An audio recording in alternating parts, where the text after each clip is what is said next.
Messieurs et mesdames, bienvenue dans votre journal dont voici le chapeau. Emploi des jeunes au Bénin, le gouvernement du président Athanase Guillaume Talon joint l'acte à la parole.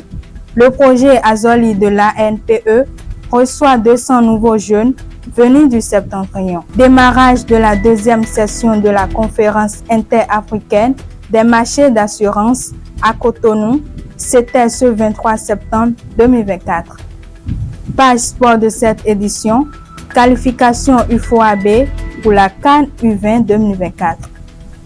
Raphaël Varane prend sa retraite sportive à l'âge de 31 ans. Page culture de cette édition, découvrons dans cette page culture la majestueuse démonstration des Egungun au Bénin, la terre du vaudou. Page internationale de cette édition, l'Organisation internationale de la francophonie fait réintégrer officiellement la Guinée après 3 ans de suspension.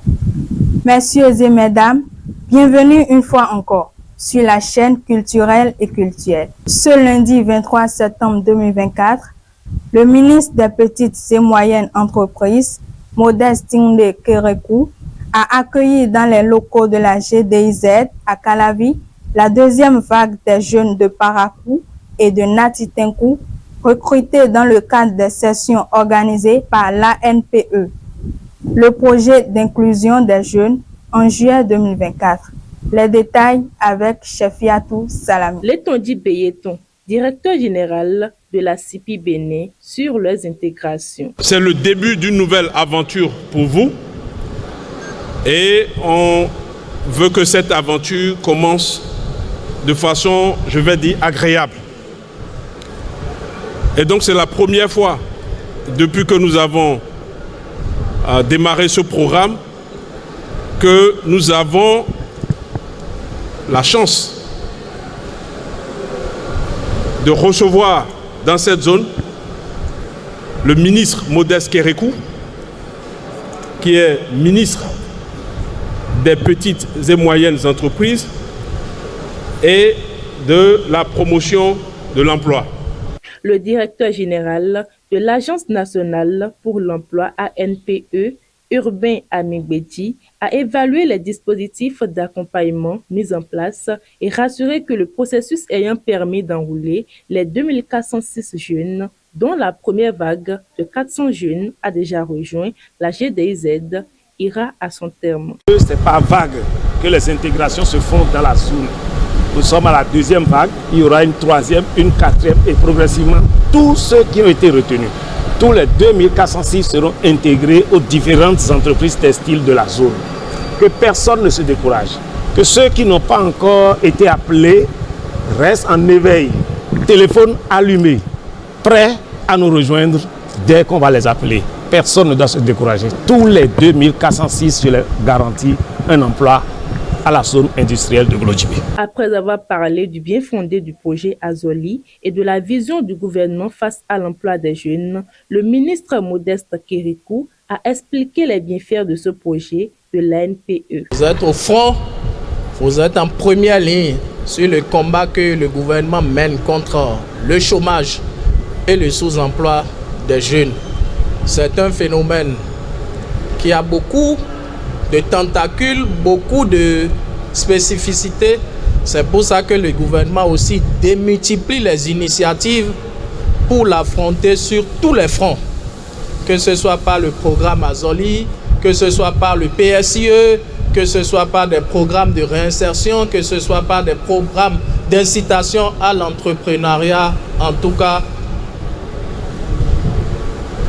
l'Agence nationale pour l'emploi, le ministère en charge de la promotion de l'emploi, nous ne ménageons aucun effort pour combattre le chômage et le sous-emploi des jeunes sous toutes ses formes et dans toutes nos communes, nos localités. L'objectif du gouvernement de son Excellence Patrice Athanase Guillaume Talon est d'éradiquer totalement le chômage et la précarité des jeunes sur toute l'étendue du territoire national. Quelques bénéficiaires se sont exprimés avec des sentiments de joie et de reconnaissance face à cette action du gouvernement béninois. Je viens de Nati Tengu, de la commune de Nati, et je suis tellement contente d'être ici pour acquérir des connaissances afin de mieux faire à la longue quelque chose au moins. Je suis fière, tellement contente d'être ici. J'étais dans la vie active, en train d'errer. Je faisais ZEM quand cette chance a souri pour moi. Je faisais ZEM et c'est dans ça que je suis allé et j'ai été retenu. Mais une fois ici, vraiment, je suis très joyeux, très joyeux. Si vous le permettiez, je vais aller loin parce que quand on venait dans le bus, j'entendais les murmures de mes camarades, je les appelle les collègues déjà parce qu'on a déjà fait un pas. Ils étaient en train de dire que c'est loin, qu'ils sont en train de dire que c'est rien. Mais une fois ici, j'ai entendu encore les gens disaient que c'est bien. De l'emploi des jeunes, nous passons à la rencontre des experts de la Conférence internationale des marchés d'assurance. Débutée ce lundi 23 septembre 2024, la Conférence interafricaine des marchés d'assurance sera clôturée le 6 octobre 2024. Les détails avec Chefiatou Salami. Débutée ce lundi 23 septembre 2024 à Cotonou, la deuxième session des ministres de la Conférence interafricaine des marchés d'assurance CIMA sera clôturée le 6 octobre 2024. 14 membres participent à cette réunion qui vise à proposer des solutions d'une industrie africaine plus performante et plus innovante afin de répondre aux attentes des populations et des entreprises des États membres. Yves Kokou, directeur général adjoint du secteur financier, a rassuré de l'engagement du pays à soutenir les efforts de la conférence interafricaine des marchés d'assurance pour l'assurance de la stabilité des marchés et la promotion des marchés sains dans le domaine des assurances. Il assure que le domaine constitue un levier indispensable pour la croissance économique et la protection des personnes et des biens. Le président du comité des experts, Issouf Traoré, a quant à lui insisté sur le choix de Cotonou qui devrait marquer une rupture parce que le secteur des assurances en Afrique francophone ne peut pas être à la mission que jouent les secteurs d'assurance en Europe et aux États-Unis. Le président du comité des experts, Issouf Traoré, a quant à lui insisté sur le choix de Cotonou qui devrait marquer une rupture parce que le secteur des assurances en Afrique francophone ne peut pas être à la mission que jouent les secteurs d'assurance en Europe et aux États-Unis. Conscient des défis qui incombent, il a insisté sur la nécessité d'une régulation approfondie du secteur en faisant de l'assurance un levier de croissance. Le directeur de cabinet du ministre d'État chargé de l'économie et des finances, Herman Orutaku, est intervenu en saluant l'engagement des acteurs du secteur au service de la coopération économique dans la sous-région. Il a rappelé les défis climatiques, économiques, sociaux et sécuritaires auxquels sont confrontés nos différents pays en appelant à des réponses collectives et adaptées. Il a souhaité la prise de responsabilité, de modernisation et d'efficacité du système d'assurance dans nos pays afin de protéger les populations et de les accompagner économiquement vers un développement durable. C'est sur ces mots qu'il affirme que les travaux de ce comité sont d'une importance capitale car ils permettront de discuter des réformes nécessaires pour le renforcement du cadre réglementaire et favoriser l'innovation dans le secteur des assurances. Page culture de cette édition, découvrons la magnifique culture béninoise à travers les danses des revenants et Gungun. Suivez.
Page sport de cette édition, les Guépards U20 se sont retrouvés au thème du tirage au sort du groupe A. Les détails avec Donias Sagbo. La zone Ouest B, comme annoncé, a procédé au tirage des groupes du tournoi UFAO B U20 Togo 2024, qualificatif pour la prochaine CAN de la catégorie. Le tirage a eu lieu ce jeudi 26 septembre 2024 à Abidjan. Au thème de cette opération, la sélection béninoise a hérité du groupe A avec le pays hôte, le Togo, le Ghana et le Niger. La compétition aura lieu du 17 au 31 prochain à Lomé et les deux finalistes obtiendront les tickets qualificatifs pour la CAN U20. Raphaël Varane, l'ancien défenseur international, champion du monde avec l'équipe de France en 2018, a annoncé sur les réseaux sociaux la fin de sa carrière. Les détails avec Indatou Mama. Raphaël Varane a mis un terme à sa carrière ce mercredi à 31 ans seulement, mais après une carrière riche. Il laisse derrière lui 14 années de très haut niveau, des trophées à l'appel et surtout une élégance sur et en dehors du terrain. Raphaël Varane, c'était la classe incarnée, un maillot toujours propre, un sourire, une histoire flamboyante des Bleus et du Real. Il va nous manquer. Ce soir-là, le 22 mars 2013, alors que Raphaël Varane vient de jouer son premier match en bleu et qu'il raconte son bonheur aux journalistes, Mamadou Sakho joue le fauteur de trouble et fait un vœu. J'espère que ça va durer. Mercredi 25 septembre 2024, Varane raccroche pour de bon. L'aventure aura duré 14 ans et le souhait de Sakho a été exaucé, sans doute, au-delà de ses espérances. La carrière de Raphaël Varane s'entremêle avec deux des plus grandes réussites de la dernière décennie, l'hégémonie du Real Madrid en Ligue des Champions et l'émergence des Bleus comme l'une des plus grandes puissances du monde. Dans ces deux histoires, il a joué un rôle central, ce qui lui a permis d'amasser des titres à ne plus savoir qu'en fait, et sa carrière ne pouvait pas se terminer autrement que sur une victoire de Coupe à Wembley. Une Coupe du Monde, 4 Ligues des Champions, Varane possède peut-être le plus beau palmarès du football français. Voilà qu'il restera comme le fait saillant de sa carrière et quand on se retournera sur ses accomplissements, sa montagne de coupes et de médailles dira quelque chose de sa grandeur, mais il manquera l'essentiel. Varane fut d'abord un défenseur d'une élégance rare.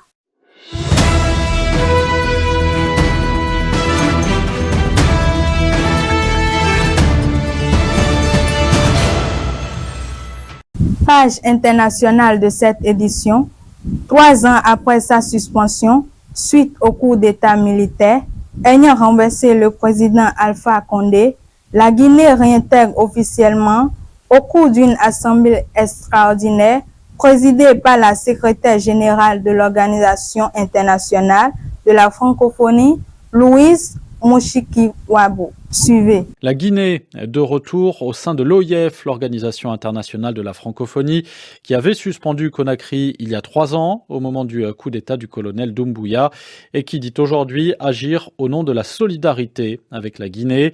L'OIF demande tout de même à Conakry, je cite, de poursuivre ses efforts sur le volet des droits et des libertés.